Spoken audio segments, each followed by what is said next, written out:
Oh, I'm just getting home from a photo shoot for Carmen Jones. I'm so glad they still remember me for that. One of the highlights of my life. 1954. You know, my life has had many, many, many ups and downs, and here I am on another one. Another new beginning. Now, let's see, I've got scripts and music to go through, and I've got to pack, and I've got to go through all of these things for my new beginning. But let me start. Let me start at the beginning. My mother's womb. And oh, I'm so glad the doctor gave me a needle for my foot. Don't feel a thing.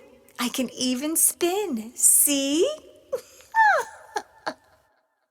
Well, my mother, she left my father, her husband, Cyril Dandridge, when she was 5 months pregnant with me.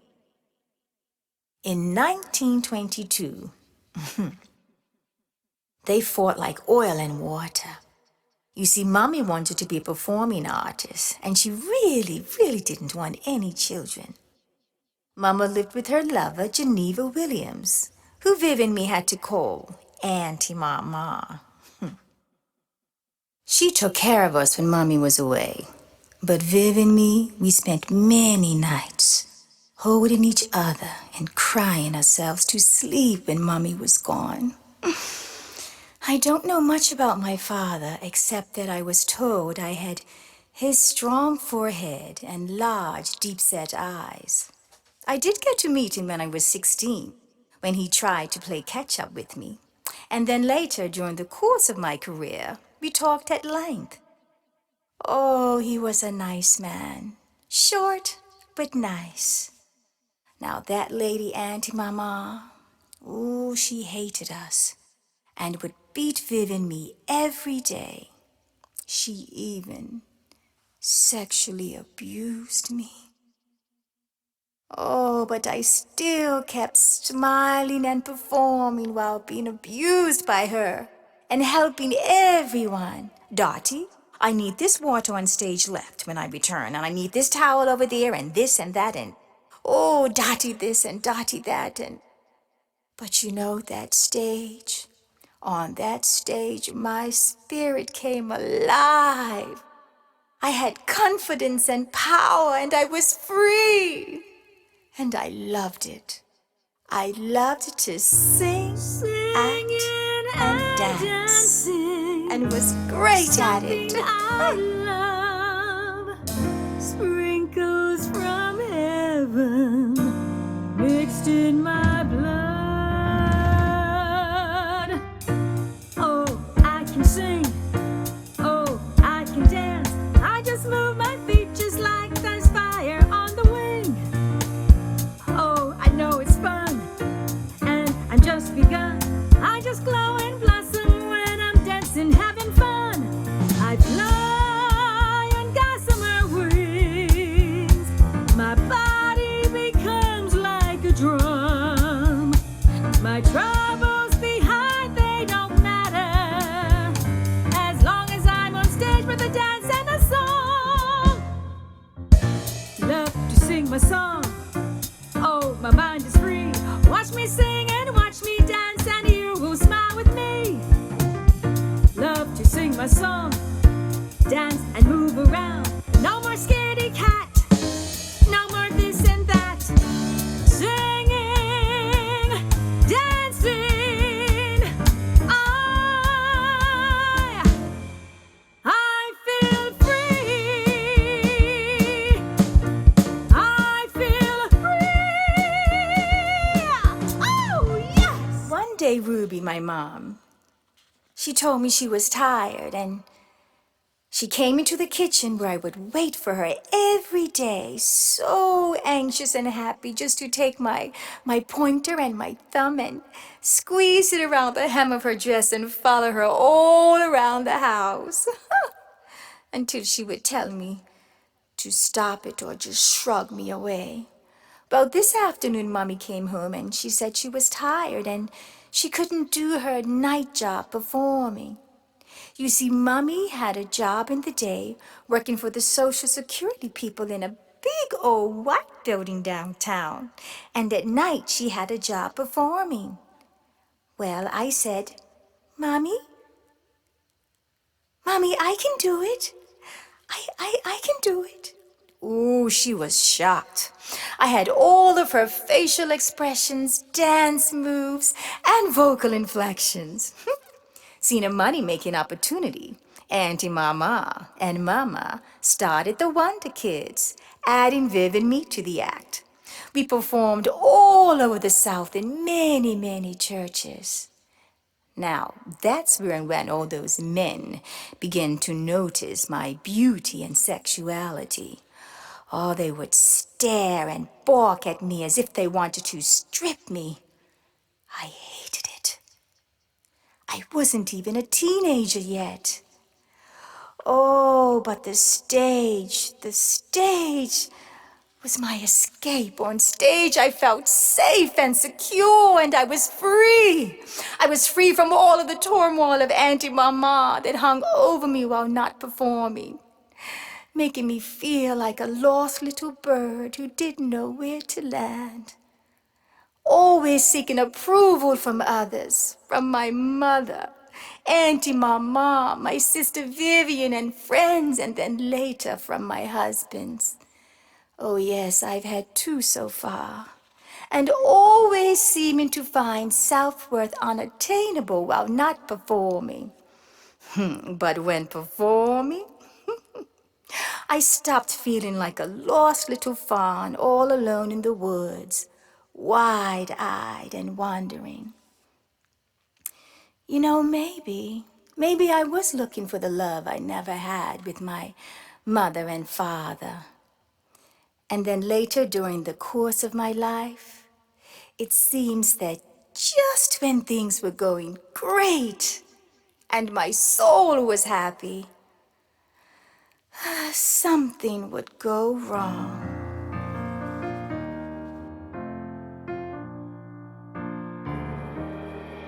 I just wanted someone who would love me true. If you do, then I'd be so good to you. All I ask is for your hand, for you to be my man. Our love, it has no end. When you smile, I get all giggly inside. When you laugh, oh, I just smile until I cry. If you come to me, my love, I swear by stars above, I'll never break your heart or make you. I'll never break your heart. Let's finish what we started. I'll never break your heart. Don't make me cry.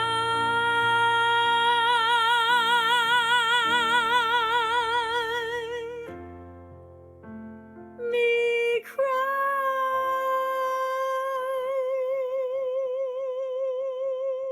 Then in 1929, the four of us left to come to Los Angeles. Ooh, getting work was hard for Viv and me, especially me, because they told us we were too light. But I did get to work in some of the soundies and talkies like Paper Doll, Easy Street, and yes, indeed, among the, I think there were 9 I did during that time period. Now, I'm 5 years old and a steady performer. Viv and I starred with the Dandridge sisters with our neighbor Etta Jones. We joined the 5 rhythmics and we worked steadily for 5 years in the outlying cities like Long Beach, Bakersville, Santa Ana, Santa Barbara, all the places that didn't mind the way that we looked. We made our film debut in the big broadcast of 1936 with George Burns, Bill Bojangles Robinson, Gracie Eyre, Jack Oakey, Wendy Baines, Benny Fairhere at the Paramount Studios. Now, when I traveled to Europe during my life, I felt that freedom again. I loved it. I felt so free, I really felt like a real person. We were considered people there and not a race or a color. Now, you know I'm mixed. My father was Mexican English, and my mother, Ruby Dandridge, she was black. But I never denied my blackness and was always very proud of my race, even writing letters about the racial inequalities in this country. And I even got to introduce Martin Luther King Jr. at one of his public speaking rallies right here in Los Angeles Wrigley Field.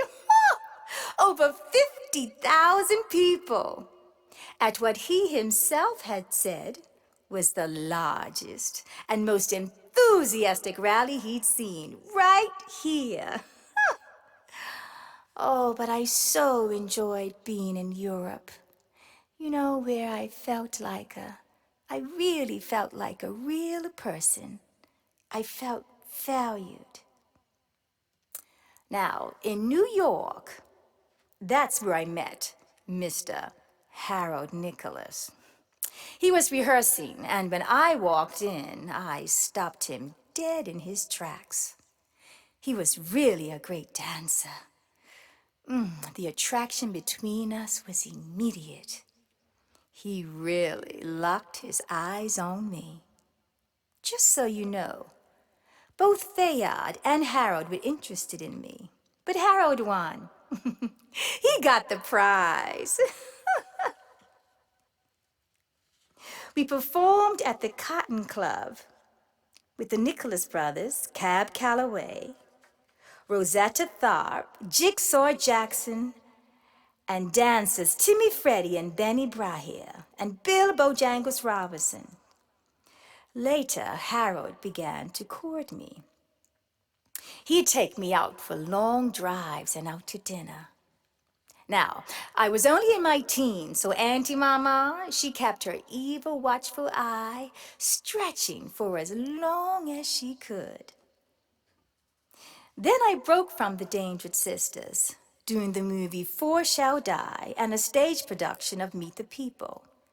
The Dandridge sisters were over.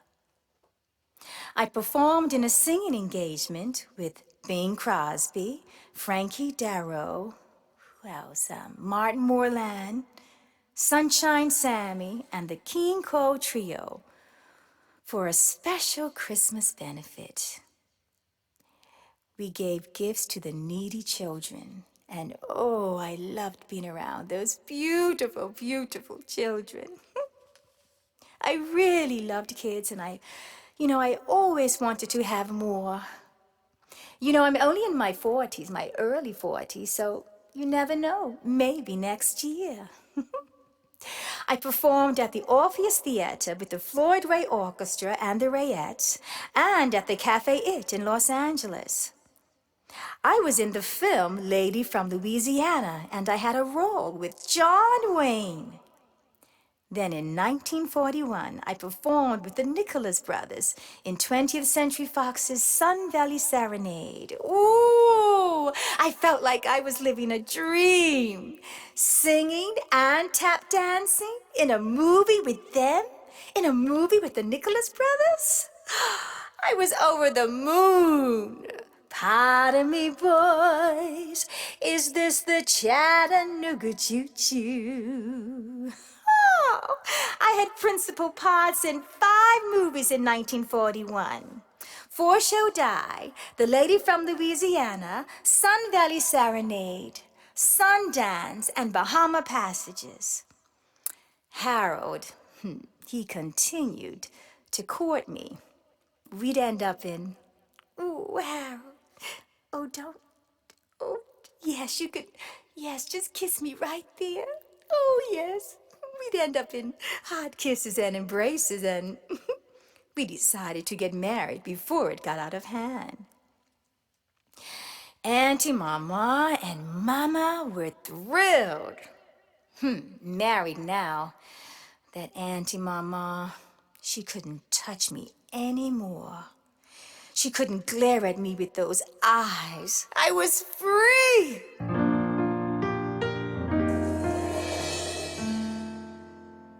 I'm happy as can be, 'cause this man, he loves me. And I love him, he makes me spin. Ooh, ooh, ooh, ooh, ooh. How happy we will be. I hope that he can see that love is all, love is pure, love can open any door. This is my dream place to be. When he looks in my eyes, all I do is smile. Then he talks and holds me tight. Ooh, that's good for a while. How happy we will be.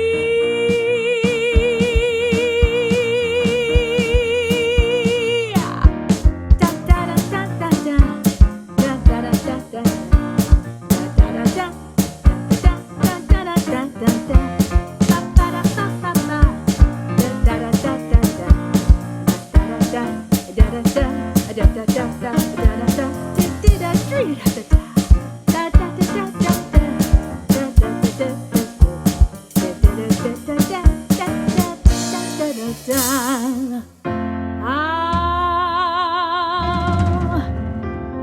Happy we will be. Oh yeah, happy. On our wedding night, though, oh, I had so much trouble. You see, it was my first time with a man, and I was very, very young. Harold was trying to make love to his new bride, and I just couldn't. I kept seeing Auntie Mama, remembering those eyes and her taping my breast down and pushing me down on the bed to inspect me. You see, I had gone out with some friends, and there was a young man in the group, and she was so sure I had done something, but no, please, Auntie Mama, no. I promised. Oh, no, Auntie, please. Mommy, where are you, Mommy? Mommy. Harold was trying to consummate our marriage, but was faced with a woman with no experience. A woman with traumatic sexual experiences. Finally, frustrated, Harold, well, he turned his back to me, and I lay sobbing quietly. Harold's turning away grew more, and he turned away from our home on 27th Street between Arlington and Cimarron in an almost all-white residential area. Parties and golf games and women became his main objective. You know, sometimes Harold would stay out all night long or come in early the next morning. But he always came home. Eventually.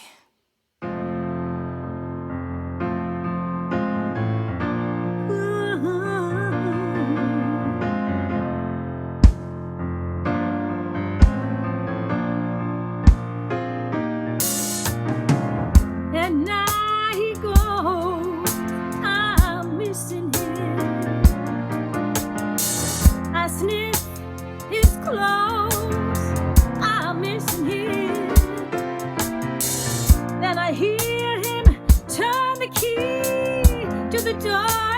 know he's home, home again for me. Don't know what I'd do if he left me. I might just die on my chair. 'Cause when he comes home, home to see me, I still think our love is here.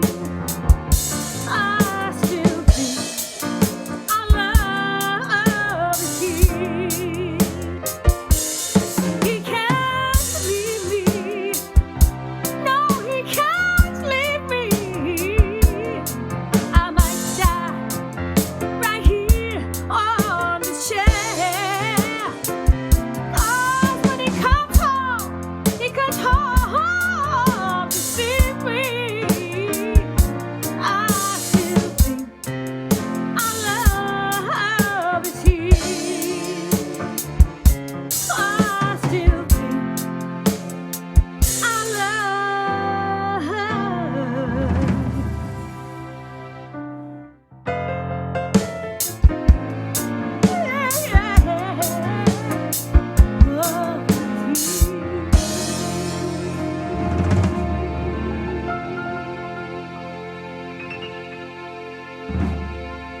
I became very close with my sister-in-law, Jerry, after a car accident put me in the hospital with a back injury. Ooh, she was smart as a whip. And unlike me, she knew where to tell people where they could go if they were causing trouble for her. She was also very, very intelligent, especially about black issues. So with me not finishing my schooling at Jefferson High and my fantastic memory, oh, I soaked up information from her like a little sponge. And I also felt so much better, much better after I talked to her about Harold and I's problems. Then in March of 1963 of 1943, I found out I was pregnant. Oh, I was so happy. We both were happy for a while. On September 1st, I awoke in great pain, convinced the baby was coming. But Harold, oh, he was so sure it was a false alarm. So after calming me down on the phone with Ruby, he took me to Jerry's house. Then he left, saying he would be back early in the afternoon.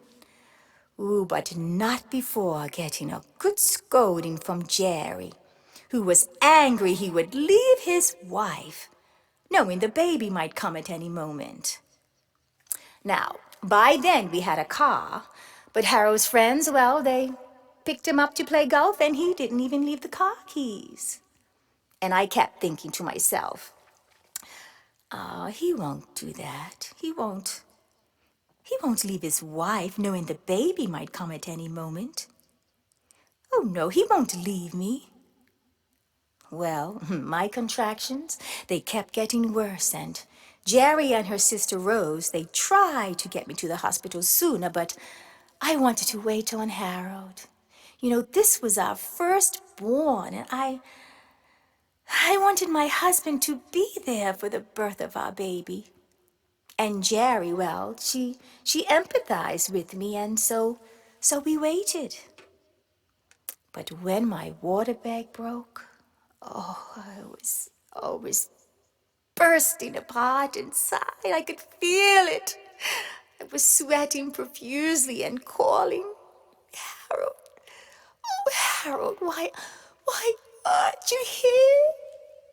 Harold, the baby, it's coming. Where are you, Harold, my sweetheart? Well, we left to go to the hospital. It took Jerry a little less than an hour to find a car. And when we got there, there was another wait. Oh, delivery of my daughter was horrible. You know, they had to use those forceps to help her to come, and oh, those scars. They served as a constant reminder to me. But finally on September 2nd, 1943, at 2:42 a.m., Carolyn arrived. Harold got there a little less than an hour after she was born. Oh, but it was such a joy to finally hold my daughter in my arms for the first time. Oh, and when we left that hospital, those blue skies were just glistening for us. Many friends, family members, and relatives came by to see my beautiful, beautiful daughter. She was perfect, just gorgeous. But then, in 1945, I really became worried about Lynn's behavior. You know, she would scream and cry for no reason all day long. I tried everything. I tried different lighting. I tried different linens. Nothing worked. Nothing. While the Nicholas brothers were away on tour, I took Lynn to see many, many doctors. These visits usually would end up with me sitting in the chair and crying my eyes out, while Lynn would sit or she would stand with that blank, blank stare. And you know, then she would start making those, those little noises she would make. Finally, in 1945, the doctors told me that something happened during the delivery of Lynn, and my daughter would never reach beyond the mentality of a 3-year-old child. Cry, scream all day long. And you know, my daughter, she never even spoke. Not one word. Can you imagine that? To never hear your child speak or say the word mama, mama, or dad. Well, Harold, he couldn't deal with the situation, and he just threw himself into his work and other women. My sadness was really, really getting to me, and I flew to Europe to be with Harold, thinking that would help. Now, I remember Jerry and we walked into the restaurant where Harold was having lunch with friends, and we walked in, and he didn't even acknowledge us. We were nobody to him. I was so hurt and angry. If I could, I would have stomped my foot through that floor. And yes, oh yes, I did. I did take some pills. I did. But Jerry, she found me and she rushed me to the hospital. Oh, Jerry. Oh, my Jerry, I don't know where I'd be without you in my life. You are such an invaluable part of my life. Finally, I realized my marriage had crumbled to nothing, and I had to leave Harold. But I had to keep telling myself this over and over. Dottie, you've got to get out. Get out! I had to tell myself that over and over because I really loved Harold with my heart and my soul. And I so wanted us to be forever in love and together. When you love a man, he can't do no wrong. No. No, he can't. And your sun sets and rises in his eyes. And you think that you're his only queen. And your heart is always in his hands when you love a man. You see, when you love a man. Oh, I really loved Harold. The divorce wasn't final until years later, after I had exhausted all chances of a reconciliation with Harold. It was final in 1951. In 1948, during the separation from Harold, I began taking classes at the Actors Studio Lab. Now, they were considered communists for taking in students like myself. Anyone was during that time who was involved in any civil rights activities. Even I was, when I was at an event where there were some civil rights leaders present, and I got up and sang. They asked me to sing, so I got up and sang.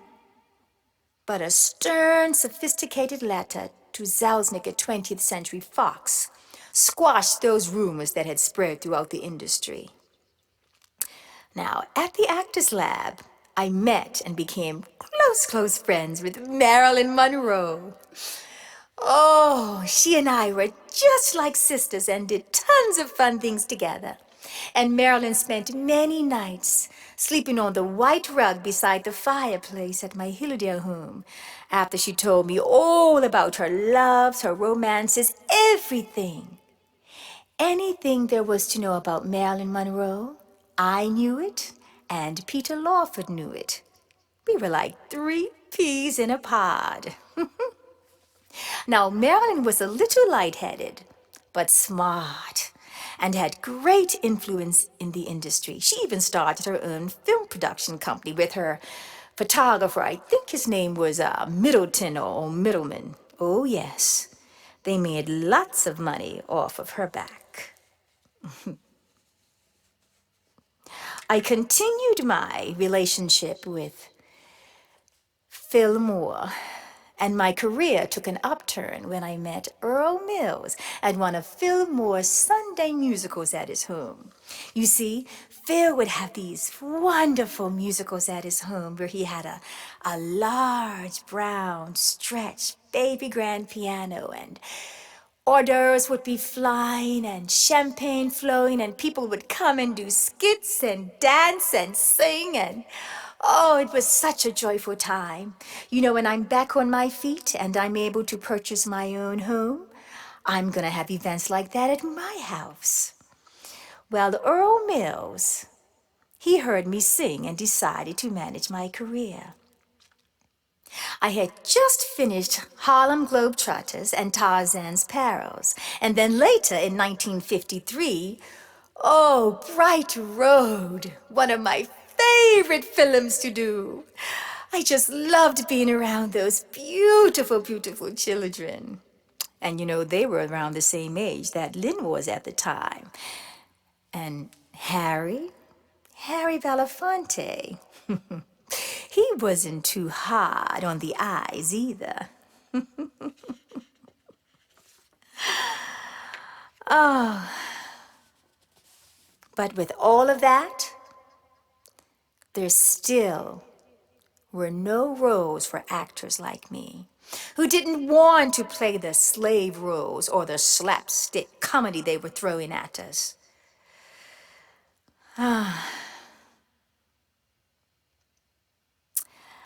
With signing up with Earl Mills, I began to work more. Now, I think, with this dress, let me look at these dresses again. I have this, yes. Aha, but this dress right here, I think I need to try this one on because I had it on a few weeks ago and it was a bit snug for me. So, let me try this dress on. Oh, I'm so glad it still fits me and it looks great. After the divorce from Harold, my bills from taking care of Lynn were mounting up and I had other expenses. Harold was ordered by the court to pay me $300 per month in child support, and he was in months in arrears with me to the tune of over $8,000 worth. I was performing in clubs in Las Vegas and Los Angeles, and things were still segregated. I played at the Biltmore, Macombo, the Empire Room, just to name a few, and was the first black entertainer to headline at the Waldorf Astoria Hotel in New York. Of course, after demanding that blacks be allowed to go and do and sit and be wherever they wanted to in that fine establishment. Then I heard about the director, Otto Preminger, directing and producing the film Carmen Jones with an all-black cast, the first of its kind to be done in brilliant Technicolor. Now, getting the leading role in this film was a pivotal point in my career. By now, 1954, the industry still had not created dramatic roles for black actresses. I was going to change that, and the time was now. For my next appointment with Otto, I sashayed into his office in a sultry outfit and a short, sassy wig.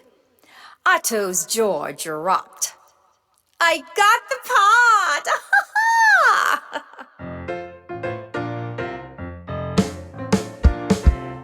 Here I shine again, ready to take that vow.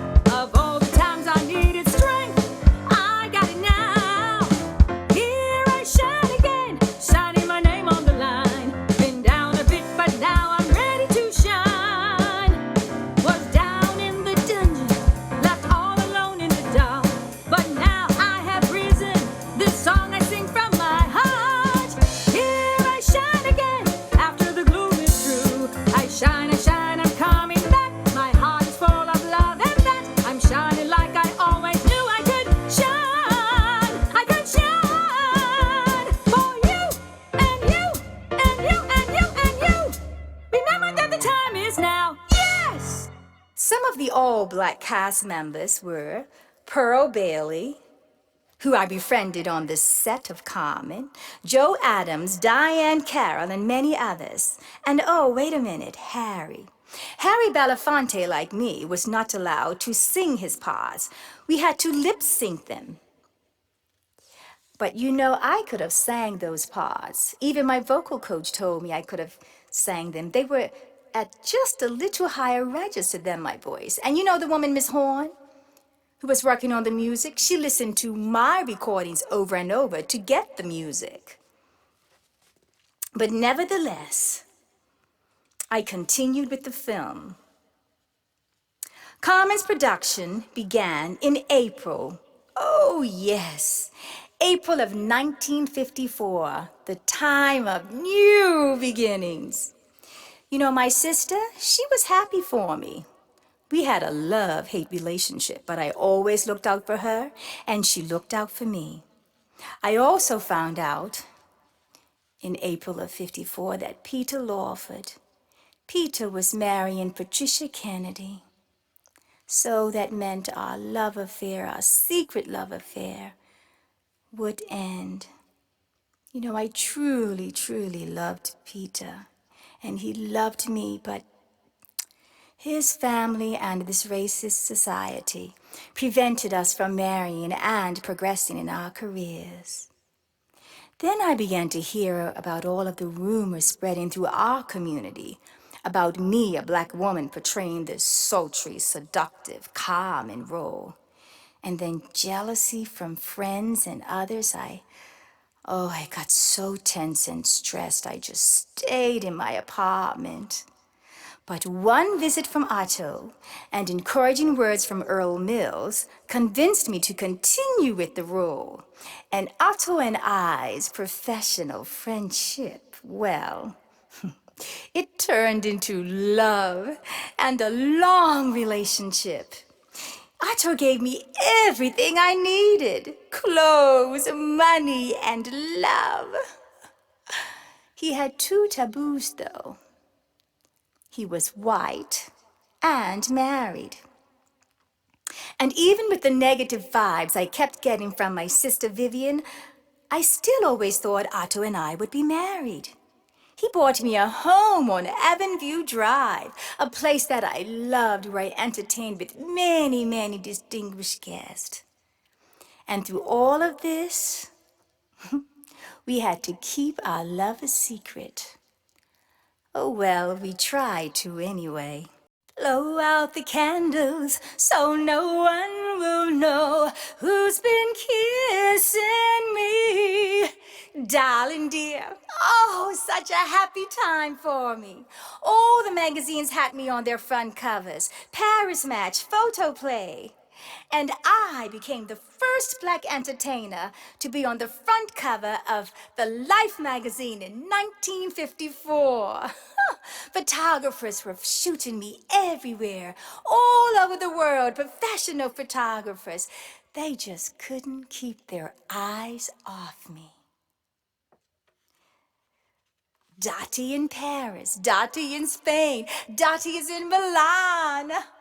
Oh, everywhere I went.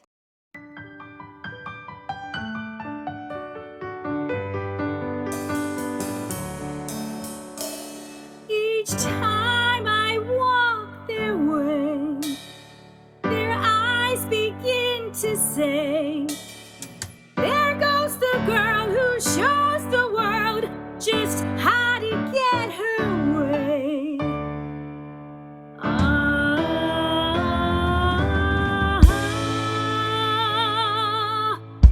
Oh, such a wonderful feeling. Oh, this is so appealing, to have them see me now and have them take a bow, because they all adore me and can't seem to ignore me. When I walk through the town, there's a sparkle in the air. So please don't you bore me. Good things coming for me. Whenever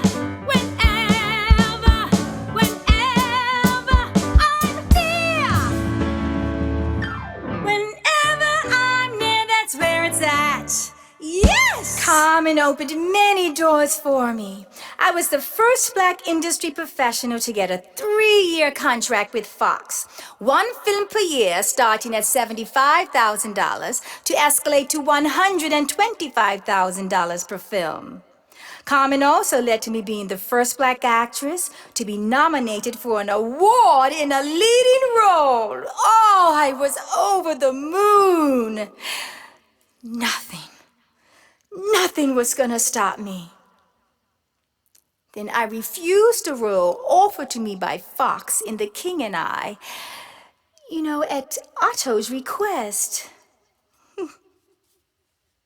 But I really didn't want to play the part of a slave. We were trying to get away from us playing those types of roles. I even told my publicist, Boston, that. Boston, I can't. No, I won't. No, I won't, Boston. I just can't. I can't do it.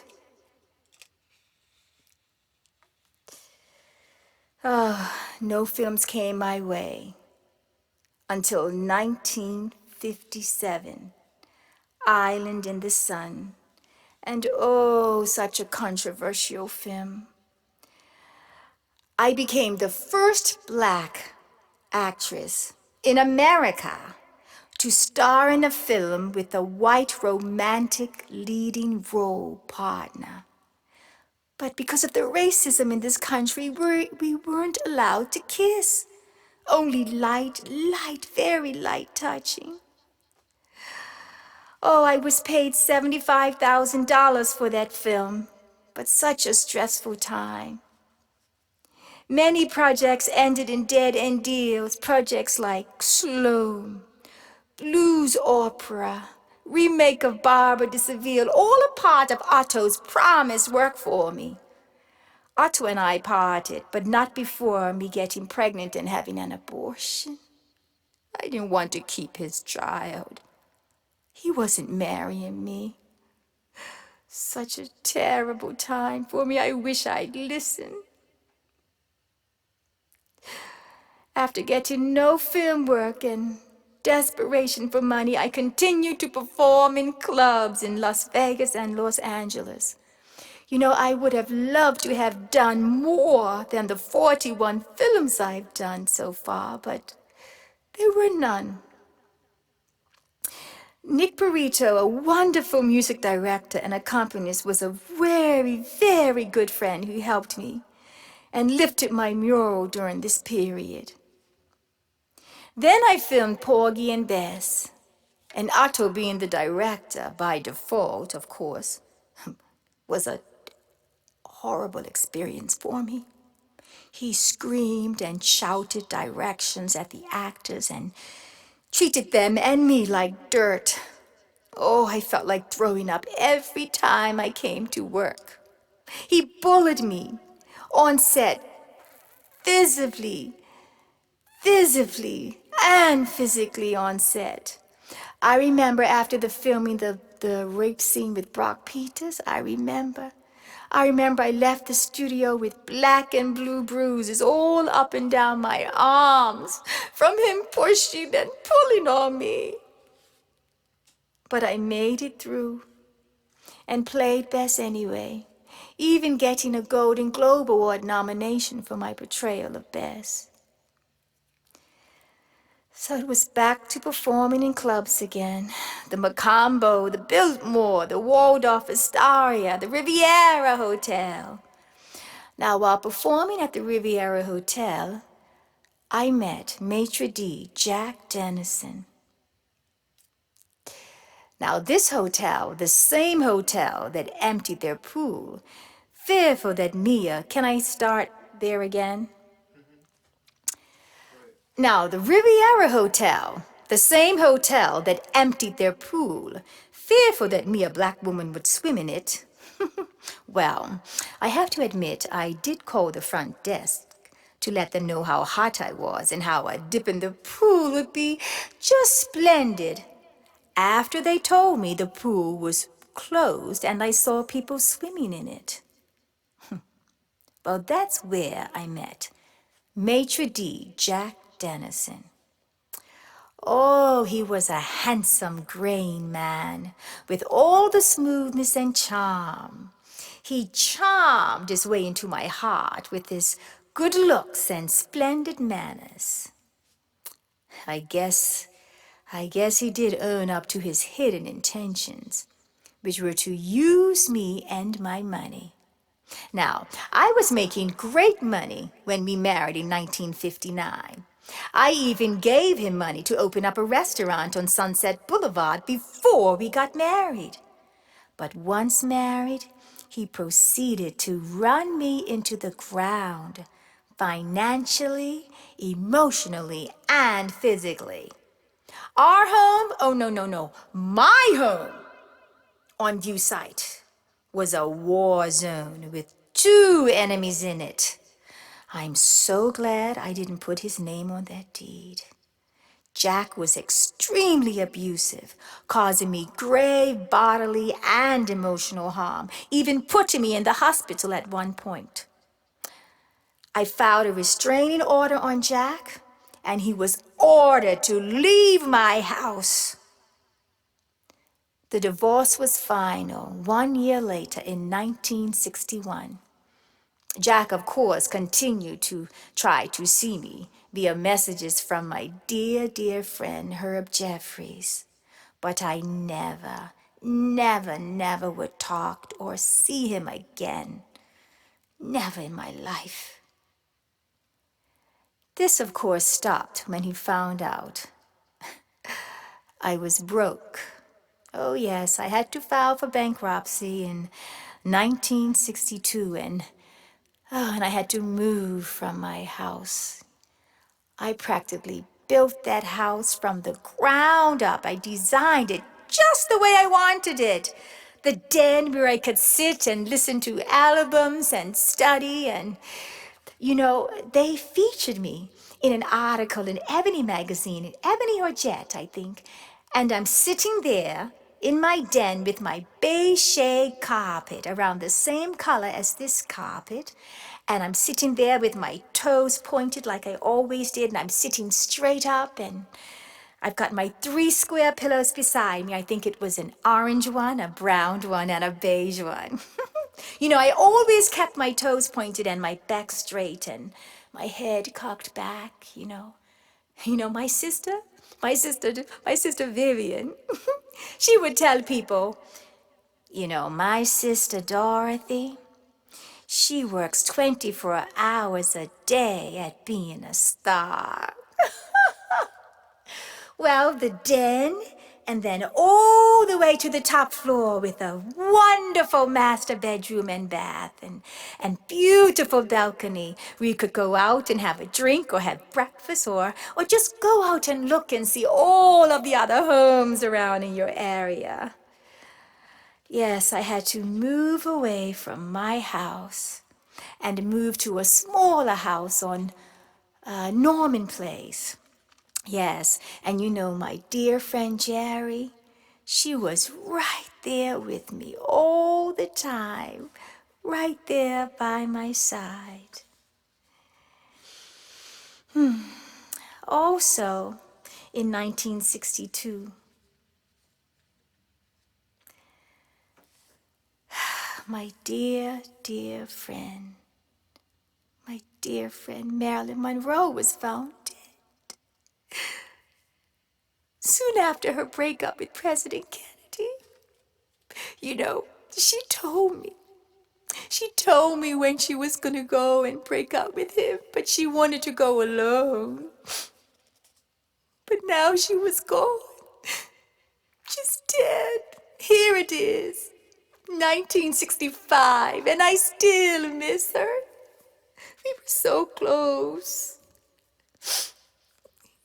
In some ways, Marilyn and I, we were the same in many, many ways, We both were sexually abused as children, and we both were always seeking approval from others. We both achieved great success in the industry, in film and recordings, but she, of course, had more clout and more leverage due to the racism in this country. But before Elizabeth Taylor got that high-paying role of Cleopatra, I was asked before she got that role, and I became the first black actress, the first black all-white actress in this industry to make $300,000 a year in 1959. Oh no, I didn't let my breakup with Otto stop me. I kept on working. I did. Also in 1962, Helen Calhoun, who had been taking care of my daughter Lynn, she sent her back to me on the train. Oh, I remember Jerry and I. We went to the train station to pick Lynn up at 2 a.m. in the morning. My baby was coming back. I was so happy and excited. Oh, but it was such a disaster for me. I just couldn't handle Lynn. She pounded on the piano all day long, and she had this great strength and power and determination. It nearly drove me crazy. Finally, Jerry and her legal friends, they helped me to take care of Lynn, and I went to court to do that. But I remember going to get a glass of water, and I just collapsed. My feet and legs just gave way beneath me. They had to pull me up by my arms to get me standing again. And I was so ashamed. I felt so ashamed when they sent my Lynn, my only daughter, to the Camarillo Institution of California. Oh, that place, with its immaculate manicured lawns and bright red, yellow, and orange flowers. But inside that place was a dungeon. I would throw up every time I went there, and I tried. I tried to go as much as I could. Oh, Lynn, it's Mommy. It's Mommy, Lynn. Oh, please see me, Lynn. I'm here. I'm here for you, Lynn. Oh, don't go. Don't turn. Oh, it's Mommy, Lynn. Oh, Lynn. I failed again. I failed with my marriage. And now I fail with my Lynn. She didn't even know I was there.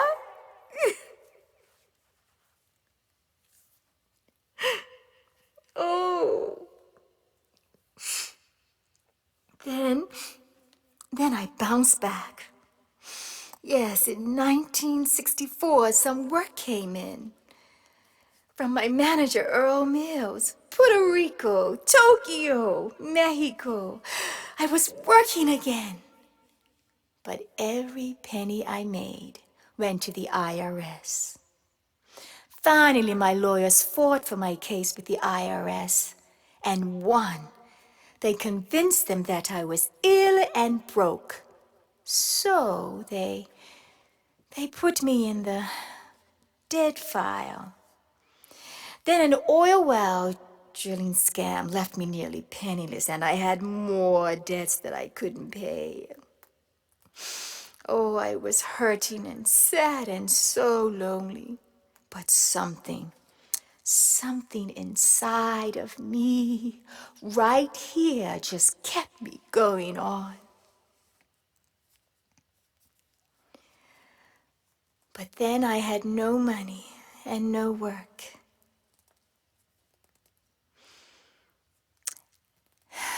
And I did my first autobiography, Everything and Nothing. Then I had to move to a smaller apartment on Fountain Avenue in West Hollywood. Now, Marilyn had lived there before, and Marilyn and I had spent many, many sunny afternoons just sitting on the outside steps and talking about our lives and dreams and goals and all of the little babies we would have, especially me. My manager, Earl, got me a job performing at the Flamingo, where Nancy Wilson was starring in the main ballroom, and I had the lounge with a 7-piece band. Oh, no. No orchestra for the first black actress nominated for an award in a leading role. Oh, I felt so embarrassed and hurt. I drank to get through the sets, and I made it through with special help from dear friend Nick Burrito. You know, there were some times where I would miss my cue, and him being the music director, he would tell the band to keep on playing and come back and get me from my dressing room. Usually he would find me slumped over a chair and just out of it, or maybe I had just thrown up, and I was doing a lot of that at that time in my life. And he would get me back together and get me on stage to perform for those wonderful, wonderful audiences. Well, I finished the engagement there at the Flamingo with his help, and also with help from the Flamingo owner, who had taken a liking to me. Then I returned to Los Angeles, and I did a musical presentation of Showboat, and I played the part of Julie with pretty good reviews. But then with no work and no money, I began to get depressed. The prescription prescribed Troutman mixed with the alcohol gave me a puffy face and body. I have to admit, I really, really did look terrible, and people began to worry about me, especially my manager Earl, and he would stop by and see me whenever he could, and just to check on me. He even had his own key. He would especially come in to see me when Ruby, my mother, would call him and ask him to, because people would see me swaggering on the sidewalk or begging the bands to sing a song, and they would call her and let her know, and he would come and check on me at her wishes. But you know, when I got up on that stage, I could feel that liquid sunshine just cruising through my veins and making my heart pound and my eyes sparkle, and you know, I still had that little move that everybody liked to see me do on stage. Well, Fayard and Harold came by, and they came by to see me. Otto came by as well. He wouldn't even touch me. Now, I knew he would have given me money, but I didn't want nothing from him. I hoped he would see me and feel guilty. Him and that Jack Dennison. Jack forcing me to work in his club night after night after night. And every night I stepped on that stage, my value in film went down, down, down, down. And you, Otto, they waited for me to take the part. They waited and waited, and they kept calling and calling, and you told me not to take it. Your career accelerated, and I lost mine. Oh, I should never have listened to you. Oh, what a fool I was. I was such a fool.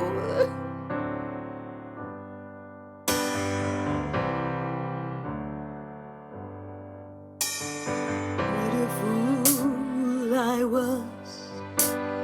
Oh, what a fool I was to listen to your word. What a lame excuse of a mind I had. When you talked, my whole body went to mush.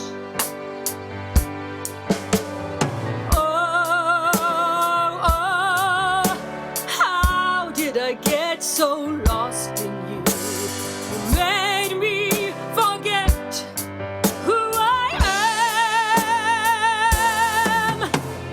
Oh, what a fool I was to love you. Now I see just what a fool I am.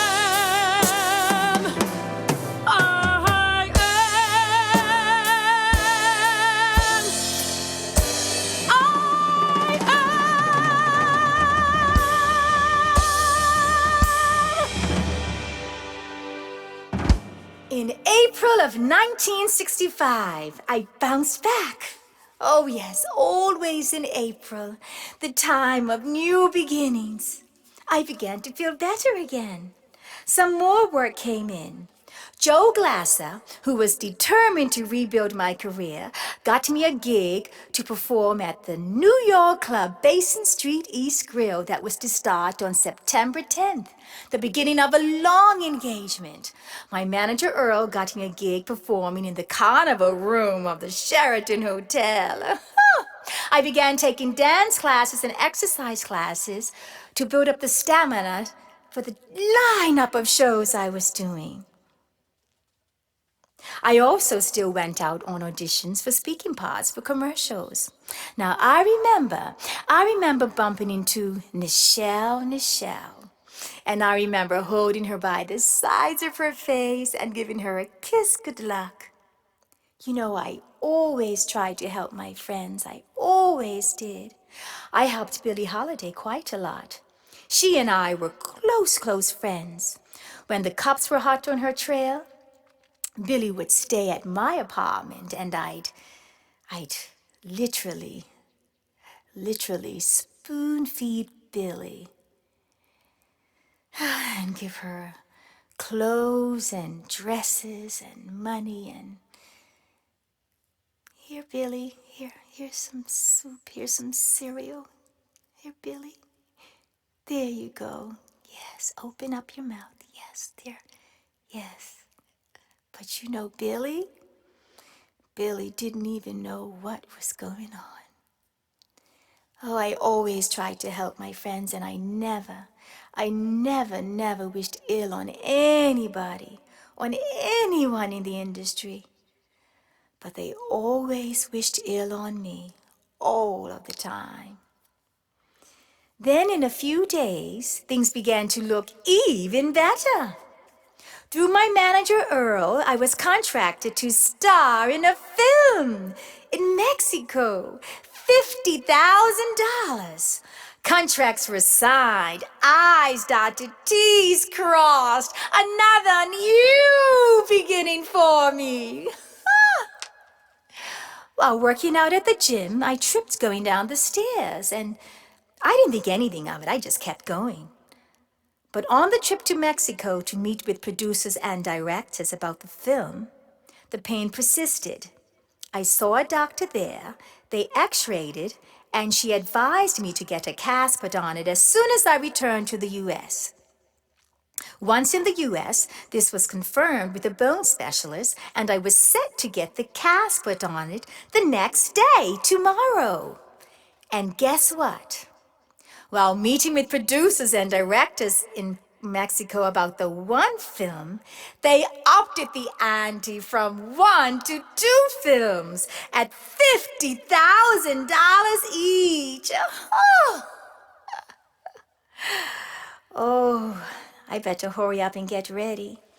I've got a big day tomorrow, and Earl is picking me up very, very early the next morning. Let me pack some more clothes and get these suitcases together and organize some more of this music and gowns and, I think I need to take some coats and gloves and, for my big day. And, I'm a bit tired and I better get to bed. I think I better hit the sack. Let me get some water.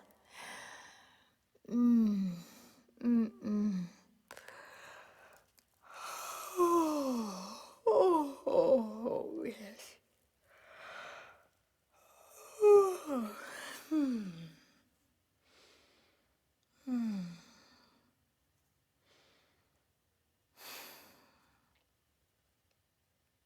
I heard Earl. I heard him. I heard him knocking on my door, but he shouldn't have any trouble getting in. He had his own key. And I didn't put that chain lock on my door. Who used a chain lock on Fountain Avenue in West Hollywood, 1965? I didn't. Then I heard Earl come back, and he busted my door open with a tire iron and was running through my apartment calling me, Dorothy, Dottie, Dorothy, where are you? Dorothy, Dottie.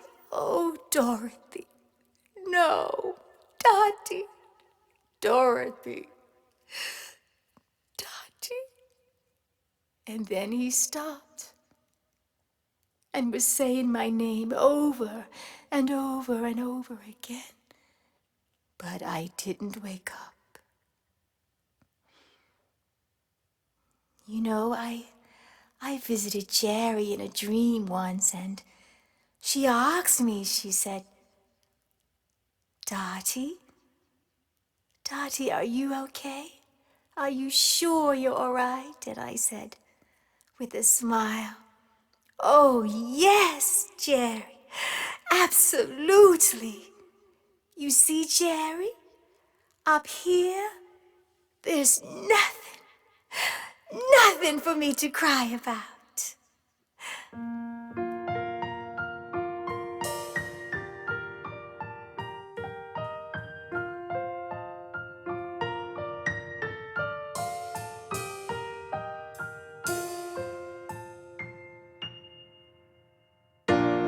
Singing and dancing,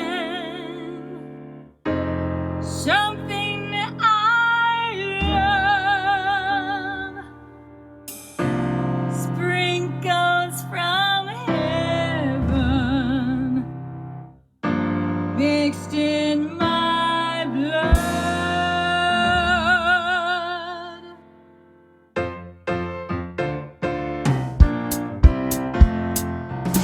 Here I shine again, after the gloom is through. I shine, I'm coming back. My heart is full of love and that I'm shining like I always knew I could shine. I could shine for you and you and you and you and you. Remember that the time is now.